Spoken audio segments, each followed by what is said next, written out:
राधे राधे प्रभु जी। महाराज जी, जब परमात्मा का नाम लेते हैं तो दो तरीके समझ आए। एक तो जिह्वा से बाहर नाम लेना, दूसरा ऐसा पुकारना जैसे पास के कमरे में से माँ भाई बहन को पुकारते हुए बार बार बुलाना, इस भाव से वो सामने आ जाएं। मेरा मार्गदर्शन करें महाराज जी, मैं दोनों में से किस तरीके से बुलाऊं? मतलब एक तो जिह्वा से बाहर लेके और एक तो पुकारते हुए। देखो, एक होता है वाचिक, फिर होता है उपांश, फिर होता है मानसिक। तो हमें अपनी स्थिति देखनी कि हमारा भजन कहाँ से कहाँ तक पहुंचा है। यदि हमारा थोड़ा मानसिक जप करने के बाद मन भाग रहा है, तो हमें मानसिक जप पे ज्यादा नहीं टिकना चाहिए, हमें तुरंत वाचिक पर आना चाहिए। भाग रहा है ना, अब वो बनेगा नहीं सही। अगर हमारा मन थोड़ा में शायोग कर रहा है, तो उपांश जप में आ जाना चाहिए। ऐसे अब लग रहा है कुछ जप रहे हैं, पर क्या जप रहे हैं, कुछ लग रहा है ऐसा। मानसिक जप ये होता है कि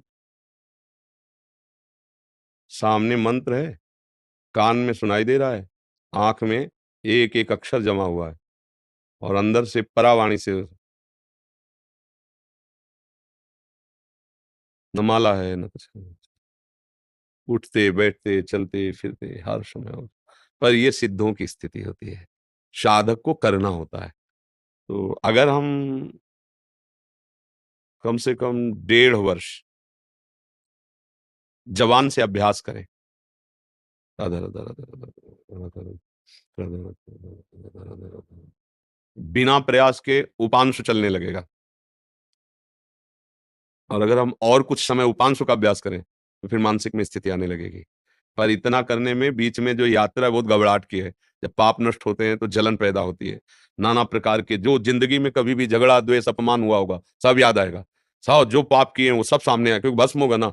और उस समय साधक को टिक पाना बड़ा कठिन होता है। अच्छा, जो कमजोरी रही वो तुम्हारे सामने उपस्थित हो जाएगी। जैसे आप काम, क्रोध, लोभ, मोह, मद, वही तुम्हें दबाना शुरू कर देगा, क्योंकि अब युद्ध शुरू हो गया ना। नाम अब विजय करवाएगा ना, तो नाम ना छूटे, उत्साह ना टूटे, और आप आगे बढ़ते रहो तो जीत जाओगे।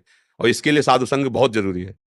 जैसे हम कहीं हार रहे हो और कोई हमारा विश्वास नहीं कह दे, जीत गए जीत गए, अरे बस जीत गए, उठा पटक बस पटक, तो उसमें बल आ जाएगा। उसने दिया कुछ नहीं, वाणी से केवल बोला तुम निकल गए, घबराना मत, आप बस आगे निकल गए, आप निकल जाओगे।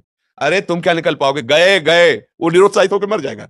क्यों? उत्साह बढ़ाना। तो संत संग क्या करता है, हमें रोज उत्साह बढ़ाता है भगवत भजन के लिए, भगवत प्राप्ति के लिए। तो हम अपनी स्थिति को देखें कि हमारी स्थिति क्या है। अगर कुछ मिनट हम जब शांत होकर जपते हैं, फिर मन भाग जाता है, परेशानी, अभी हमारी मानसिक स्थिति नहीं, हमें उपांशु में आना है। और उपांशु में भी जी घबराने लगता है, परेशानी हो रही, तो नाम कीर्तन करना है। राधा वल्लभ राधा वल्लभ राधा वल्लभ श्री हरि राधा। अनेक राग रागिनियों से इसीलिए हमने छूट दी है कि आप अनेक धुनियों में गाओ। संसारी आदमी है, तुम्हें पसंद है ये धुनी, उसी पसंद धुनी में राधा नाम लगाओ। राधा नाम जहर है, पर उसे शोध करके दो।